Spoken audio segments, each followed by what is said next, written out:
10वीं कक्षा के सभी धुरंधरों पढ़ाई वढ़ाई करो।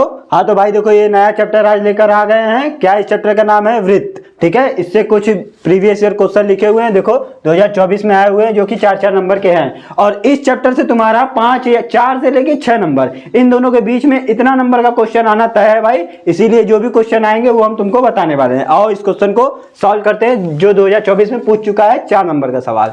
क्वेश्चन क्या है भाई, सिद्ध कीजिए कि किसी बाह्य बिंदु से किसी वृत्त पर खींची गई स्पर्श रेखाओं के बीच का कोण स्पर्श बिंदुओं को मिलाने वाले रेखाखंड द्वारा केंद्र पर अंतरित कोण का संपूरक कोण होता है। भाई संपूरक का क्या मतलब है, क्वेश्चन के थ्रू हम तुमको बताते हैं। देखो क्या है, पहले एक वृत्त बनाते हैं, उस वृत्त पे क्या है, हमको बाह्य बिंदु से क्या खींचना है, स्पर्श रेखा। मान लो ये मेरा स्पर्श रेखा है, ठीक है, और ये मेरा बाह्य बिंदु है जिसका नाम हम दे दिए ए, और यहाँ केंद्र को नाम दे दिए ओ, और केंद्र को हम मिला देते हैं भाई। यहाँ से केंद्र से मिलाएंगे यहाँ से, तो ये जो होगा यहाँ मिलेगा, ये जो यहाँ होगा यहाँ मिलेगा, और ये कोण 90 डिग्री का बनेगा। कैसे हमको पता, क्योंकि इस चैप्टर में तुमको 2 प्रमेय पढ़ना है। पहला प्रमेय यही है कि जो केंद्र से स्पर्श बिंदु पर खींचा गया, जो मिलाया गया जो रेखा होगा वो स्पर्श रेखा पर लंब होगा। ये पहला प्रमेय है तुम्हारा। और दूसरा प्रमेय ये है कि स्पर्श बिंदु कोई भी, मतलब कि बाह्य बिंदु से किसी एक वृत्त पर खींची गई जो 2 वो होंगी स्पर्श रेखाएं, वो दोनों बराबर होंगी। ठीक है, ये दोनों प्रमेय तुमको इसमें पूछा, मतलब पढ़ना है। और तुम्हारा ये जो दूसरा वाला प्रमेय है वो तुम्हारे पेपर में 2024 में पूछा भी गया है, और क्वेश्चन वो हम लिखे हैं, तुमको भी इस क्वेश्चन के बाद जो भी क्वेश्चन होगा उसमें सॉल्व करा के दिखाएंगे। सबसे पहले इस क्वेश्चन की बात करते हैं। इसमें देखो यहाँ पे नाम दे देते हैं भाई, जिसको मिला है इसको मान लो नाम दे दिए हम P, इसको नाम दे दिए Q। ठीक है, हमको सिद्ध क्या करना है वो बात लिख देते हैं भाई। सिद्ध करना है, सिद्ध करना है, क्या सिद्ध करना है, सिद्ध हमको करना है कि ये जो 2 ये स्पर्श रेखाओं के बीच का जो कोण है, ये वाला कोण, और ये जो रेखाखंड मिला केंद्र पर जो कोण बन रहा है वो वाला कोण, ये वाला कोण भाई केंद्र पर बन रहा है ना, इन दोनों कोणों का योग 180 होगा। ये हमको सिद्ध करना है। और ये कोण है क्या, इसका पहले नाम लिख कर दिखा देते हैं, PAQ। ये है एंगल PAQ, जिसको हम मान लेते हैं, माना एंगल PAQ क्या है, x है। फिर केंद्र पर जो कोण बना है उसको हम बोलेंगे POQ, इसको मान लेते हैं y है। ठीक है, इन दोनों कोणों को हम क्या मान लिए, x और y, मतलब इस कोण को मान लिए x और इस कोण को मान लिए y। तो हमको सिद्ध करना है, जो बातें सिद्ध करनी है यहाँ पर, angle PAQ plus angle POQ, इनका योग होना चाहिए 180। इसी का मतलब होता है संपूरक। और हम इसको PAQ को जो माने हुए हैं वो है x, और इसको माने हैं y, ये बराबर आना चाहिए 180। यही हमको सिद्ध करना है भाई। अब देखो संपूरक कोण का परिभाषा क्या होता है, यदि 2 कोणों का योगफल 180 आ रहा है तो वो दोनों कोण एक दूसरे के संपूरक कोण कहलाते हैं। ये होता है संपूरक कोण का परिभाषा। मतलब देखो यहाँ पर ये दोनों कोणों का योग अगर 180 हम सिद्ध कर दिए तो ये दोनों कोण एक दूसरे के क्या होंगे, संपूरक होंगे। बात समझ में आ गया होगा संपूरक वाली। अब हम अपना काम करते हैं, जो दिया है भाई उसको लेकर करते हैं। अच्छा, तुमको एक प्रॉपर्टी पता होगा क्या, कि चतुर्भुज, किसी भी चतुर्भुज के चारों अंत कोणों का योगफल कितना होता है, 360 होता है। इसमें तुमको एक चतुर्भुज दिख रहा है, देखो क्या, OPQA चतुर्भुज। उतना बड़ा चतुर्भुज न लिखकर हम क्या करेंगे, एक चतुर्भुज बना देंगे, मास्टर समझ जाएगा। चतुर्भुज OPQA में angle POQ plus angle OQA plus angle QAP plus angle क्या बचा मेरे पास, A हो गया, Q हो गया, O हो गया, P बचा हुआ है, मतलब APO। इन चारों कोणों का योग कितना होना चाहिए भाई, 360 डिग्री होना चाहिए ना। जबकि हमको देखो सिद्ध ये वाली बात करना है। और देखो और कुछ बातें बताएं, जो पता है उसको लिखते हैं। ये POQ क्या है भाई, y है, तो इसको हम y लिख दिए, प्लस OQA, एंगल OQA कहाँ है, OQA, इस एंगल की बात हो रही है। और ये एंगल कितना है भाई, 90 डिग्री है, ये भी लिख दिए, प्लस एंगल QAP, इस कोण की बात हो रही है, तो ये वाला कोण हमको, उसको हमने x मान लिया है, ये लिख दिए। एंगल APO कहाँ है भाई, APO, ये वाला कोण, इस कोण को हमने 90 डिग्री माना है, तो ये कितना आना चाहिए, 360। अब देखो यहाँ 90, यहाँ 90, और यहाँ y, यहाँ x, तो यहाँ y प्लस x, इन दोनों को जोड़ोगे तो कितना हो जाएगा, 180 बराबर 360। ठीक है, तो यहाँ इसको हम ऐसे भी तो लिख सकते हैं, x प्लस y, क्या फर्क पड़ता है, 360 माइनस 180 हो जाएगा, उधर भेज दोगे तो यहाँ x प्लस वाई बराबर 360 में से 180 घटाओगे तो कितना आएगा भाई, 180 आएगा। जाहिर सी बात है, यही तो हमको सिद्ध करना था भाई ना। यहाँ पर लिख दो क्या, सिद्ध है, ये बात लिखो, या फिर ऐसे लिख दो जो हमने लिखा था वहां पे, angle P A Q plus angle, उसका असली रूप दिखा दो भाई, एक्स वाई तो उसको हमने मान रखा था ना, असली रूप तो ये है मेरा, बराबर 180 डिग्री, सिद्ध है। यहाँ पे लिख दो क्या, सिद्ध है। 4 नंबर तुमको मिल गया भाई, मजा लो। आते हैं अपने नेक्स्ट सवाल पे। अगला सवाल क्या है भाई, दिए गए चित्र में यदि AB बराबर AC हो तो सिद्ध कीजिए कि B बराबर EC। ये हमको एक चित्र दिया हुआ है ना, 2024 में देखो ये क्वेश्चन पूछा हुआ है भाई, 4 नंबर का सवाल, और बहुत कठिन नहीं है, लेकिन बच्चों को थोड़ा सा बस प्रॉपर्टी पता होना चाहिए वृत्त का। 2 यूनिट तो प्रमेय पढ़ना है भाई इस वाले चैप्टर में, वृत्त में। अब तो वृत्त और भी सस्ता हो गया है, पहले तो बहुत ज्यादा वृत्त में क्वेश्चन आते थे, लेकिन अब तो इन्हीं दोनों बातों पे क्वेश्चन पूछना है। थोड़ा बहुत जो वृत्त की प्रॉपर्टी लगाएगा वही लगाएगा। देखो क्या है, डायग्राम जो दिया है भाई, इसी डायग्राम में बता देगी, बना दे। चलो इसी में बताते हैं। देखो क्या कह रहा है, दिए गए चित्र में यदि AB बराबर AC है, दिया क्या है वो लिख लेते हैं। दिया है भाई, जो जो दिया है वो सब हम तुमको लिख के दिखाएंगे। AB बराबर AC,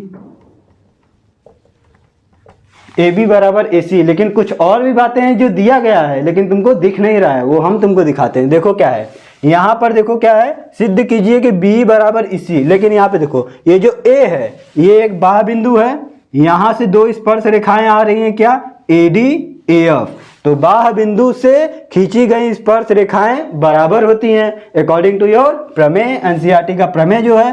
तो यहाँ से मेरा क्या होगा, AD बराबर AF होगा, ठीक है, क्योंकि बाह्य बिंदु से 2 स्पर्श रेखाएं बराबर होती। उसी तरह यहाँ भी देखो C से भी तो 2 स्पर्श रेखाएं खींची गई हैं, CE और CF, मतलब कि C बराबर क्या होगा, CF।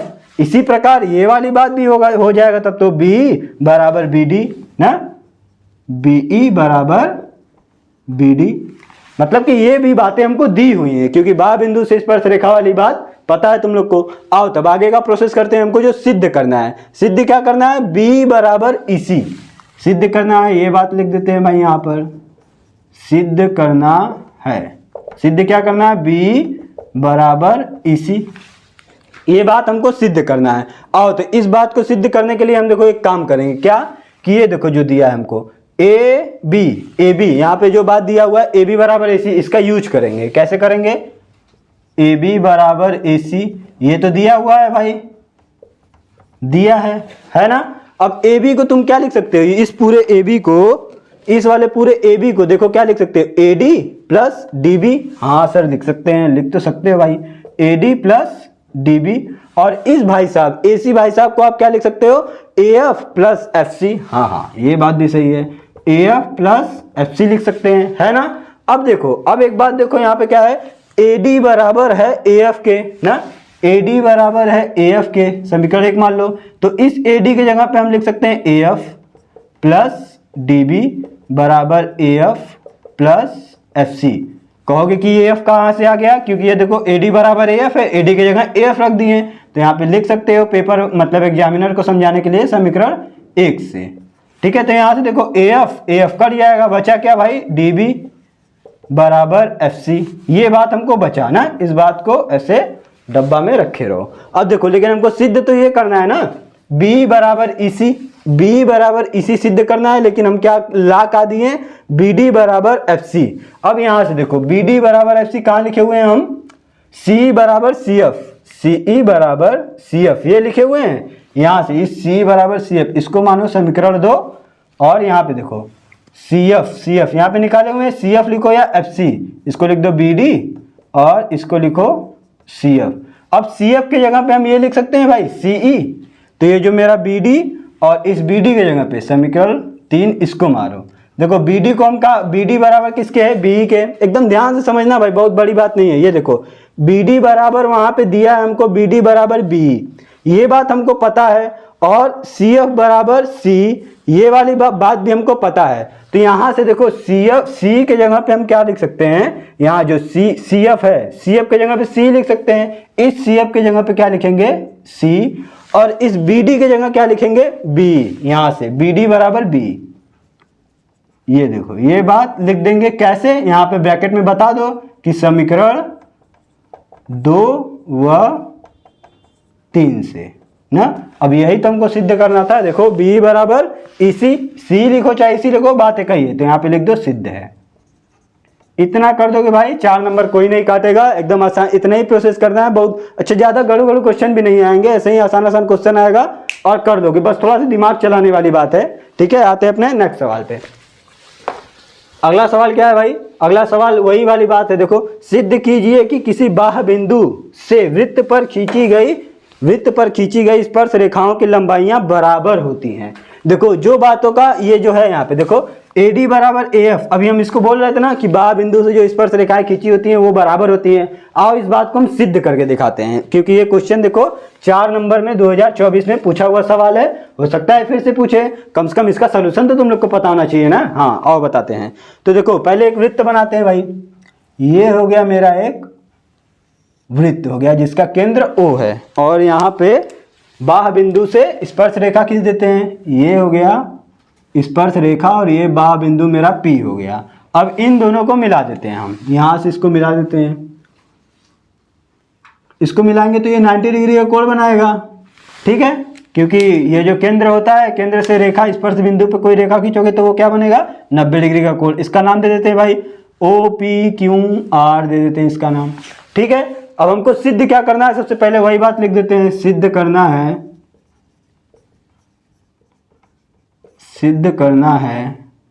क्या सिद्ध करना है भाई, ये सिद्ध करना है हमको, ये जो है ये इसके बराबर होगा, मतलब कि PR बराबर PQ, यही तो है बाह्य बिंदु से स्पर्श रेखाएं किसी वृत्त पर, यही हमको सिद्ध करना है। और सिद्ध करके दिखाते हैं कैसे होगा सिद्ध। बस एक काम करना है, एक रचना हम करेंगे, क्या देखो एक रचना करेंगे, यहाँ पे O को P से मिलाया, O को P से मिलाया, लिख भी सकते हैं यहाँ पे रचना क्या है, O को P से मिलाया, मतलब बिंदु O को P से मिलाया। अब देखो मिलाने पे हमको 2 त्रिभुज दिख रहा होगा, 2 त्रिभुज दिख रहा है ना भाई। अब हम वही काम करेंगे, त्रिभुज ORP तथा त्रिभुज OQP में, ORP और OQP में। अच्छा हम करने क्या वाले हैं वो बात बता देते हैं। देखो हम क्या करेंगे कि ये जो त्रिभुज ORP है और OQP है, इन दोनों को हम सर्वांगसम प्रूव करेंगे। सर्वांगसम तुम लोग कहोगे अरे हम तो समरूप पढ़े हैं, सर्वांगसम कहाँ से आ गया सॉरी भाई। तो समरूप तो भाई तुम लोग के चैप्टर में सिलेबस में है क्लास 10th में, लेकिन सर्वांगसम वाली बात जो है क्लास 9th में पढ़े हो। ठीक है, कुछ लोग तो पढ़े होंगे, कुछ लोग नहीं पढ़े होंगे, तो फिर भी हम बताते हैं। देखो सर्वांगसम क्या होता है। अब देखो ORP तथा OQP में हम जाएंगे, OR बराबर होगा OQ के, OR बराबर है OQ के। क्यों? क्योंकि यह है वृत्त की त्रिज्या है ना, त्रिज्या, बस ब्रैकेट में लिख दोगे त्रिज्या, मतलब कि एग्जामिनर जो कॉपी चेक करेगा उसको पता होना चाहिए अच्छा OR बराबर OQ बच्चा लिखा क्यों, तो हम ये ब्रैकेट में लिखे रहेंगे त्रिज्या ना, वो समझेगा अच्छा इस बात से बराबर है, हाँ हाँ सही है। तो फिर अब देखो क्या लिखेंगे, ये जो एंगल ORP है, एंगल ORP बराबर होगा एंगल OQP के, OQP के। अब ये क्यों बराबर है, क्योंकि ये दोनों कोण कितने हैं, 90 डिग्री के। हाँ हाँ ये भी बात सही है। और देखो एक और बात क्या है, OP बराबर होगा OP के। अब ये क्यों, इसके बारे में बता देते हैं क्यों, क्योंकि ये उभयनिष्ठ है। दोनों त्रिभुजों में देखो ये आ रहा है, उभयनिष्ठ मतलब ऐसा चीज जो कि दोनों भागों में आए। ठीक है, तो ये जो OP और OP है, ये देखो इस त्रिभुज में भी आ रहा है और इस त्रिभुज में भी आ रहा है, इसीलिए ये क्या होगा, उभयनिष्ठ। अब देखोगे तो यहाँ पर देखो एक भुजा के बराबर, दूसरी भुजा के बराबर, एक कोण के बराबर, तो कहोगे अच्छा हाँ यहाँ पे हम बोल सकते हैं SAS सर्वांग समता से त्रिभुज ये उसके समरूप हो गया, लेकिन नहीं, ये SAS सर्वांग समता से नहीं, ये RHS सर्वांग समता से बोलोगे, सर्वांग समता से, RHS सर्वांग समता से त्रिभुज, ये जो त्रिभुज है हाँ ORP सर्वांगसम का चिन्ह देखो ऐसे बनाते हैं भाई, त्रिभुज OQP के सर्वांगसम होगा। अब कहोगे ये RHS क्या है, तो RHS भाई देखो क्या होता है, राइट एंगल हाइपोटेनस साइड होता है, ये होता है RHS। इसका फुल फॉर्म क्या होगा भाई, आर मतलब हो गया राइट एंगल, राइट एंगल मतलब 90 डिग्री का कोण, एच हो गया क्या राइट एंगल हाइपोटेनस, हाइपोटेनस मतलब होता है विकर्ण समकोण त्रिभुज में एक होता है ना कर्ण, कर्ण का स्क्वायर, लंब का स्क्वायर, आधार का स्क्वायर, ऐसा पढ़े हो ना, वो जो कर्ण होता है उसी को बोलते हैं हाइपोटेनस। साइड मतलब तो भुजा होता है। तो यहाँ पे देखो इन्हीं तीनों बातों का यूज किया हुआ है, राइट एंगल मतलब 90 डिग्री का यूज हुआ है, हाइपोटेनस मतलब देखो ये 90 डिग्री के सामने वाला हाइपोटेनस होता है, तो वही तो उभयनिष्ठ वाला बात था, ये हाइपोटेनस यूज हुआ है, और एक साइड, एस मतलब साइड, देखो ओ आर, और ये देखो इस त्रिभुज का ये साइड, इस त्रिभुज का ये साइड यूज हुआ है ना भाई, इसीलिए इसको बोलेंगे हम आरएचएस सर्वांग समता से ये त्रिभुज इसके सर्वांगसम होगा।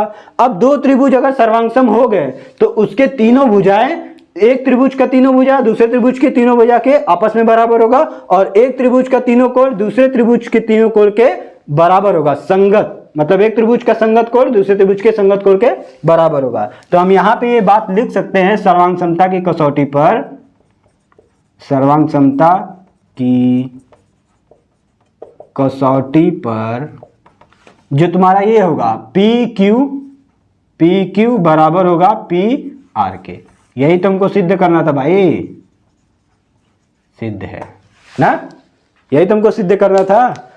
तो ये हो गया तुम्हारा भाई, देखो चार, यही इसीलिए बोला जाता है कि बाह्य बिंदु से वृत्त पे जो स्पर्श रेखाएं खींची जाती है वो दोनों बराबर होती हैं। सिद्ध भी आज करके दिखा दिए तुमको। आते हैं अपने नेक्स्ट सवाल पे। इतने में तुमको 4 नंबर मिल जाएगा भाई, बस इतना ही करना है, नहीं मतलब जो भी होगा 4 नंबर तो आराम से देगा, बस इतना लिखोगे कोई दिक्कत नहीं होगा। अगला सवाल क्या कर रहा है भाई, आकृति में यदि टीपी तथा टीक्यू केंद्र ओ वाले किसी वृत्त पर स्पर्श, दो स्पर्श रेखाएं हैं, मतलब दो स्पर्श रेखाएं इस प्रकार हैं कि angle P O Q, angle P O Q कहाँ है भाई, इस आकृति में देखो एंगल पी ओ क्यू मतलब केंद्र पर जो कोण बना है उसी को बोल रहा है एंगल पी ओ क्यू, ठीक है, 110 दिया है। फिर कह रहा है तो एंगल पी टी क्यू बराबर है, मतलब इस वाले एंगल का मान तुमसे पूछ रहा है। अभी तो हमने पहला ही क्वेश्चन में प्रूव किया है कि इन दोनों कोणों का योग कितना होता है भाई, एंगल जो केंद्र पर, एंगल ओ लिख रहे हैं केंद्र वाले कोण को, angle O plus angle T बराबर कितना होना चाहिए, 180 होना चाहिए ना। एंगल केंद्र पर जो कोण बना है वो दिया है हमको 110 प्लस एंगल टी, ये स्पर्श रेखाओं के बीच का कोण हमसे पूछ रहा है, बराबर 180। इसको उधर भेजोगे तो एंगल टी बराबर क्या होगा, 180 माइनस 110 घट के आएगा 70 डिग्री। जहाँ कहीं भी 70 ऑप्शन हो भाई टिक करो और 1 नंबर पाओ, सेकंड ऑप्शन है। आते हैं अपने नेक्स्ट सवाल पे। अगला सवाल क्या है भाई, एक बिंदु Q से एक वृत्त पर स्पर्श रेखा की लंबाई 24 सेंटीमीटर है तथा Q की केंद्र से दूरी 25 सेंटीमीटर है, वृत्त की त्रिज्या ज्ञात कीजिए। भाई क्वेश्चन पढ़कर डायग्राम बनाना आना चाहिए, डायग्राम बना लिए तो तुम्हारा क्वेश्चन आराम से हल हो जाएगा।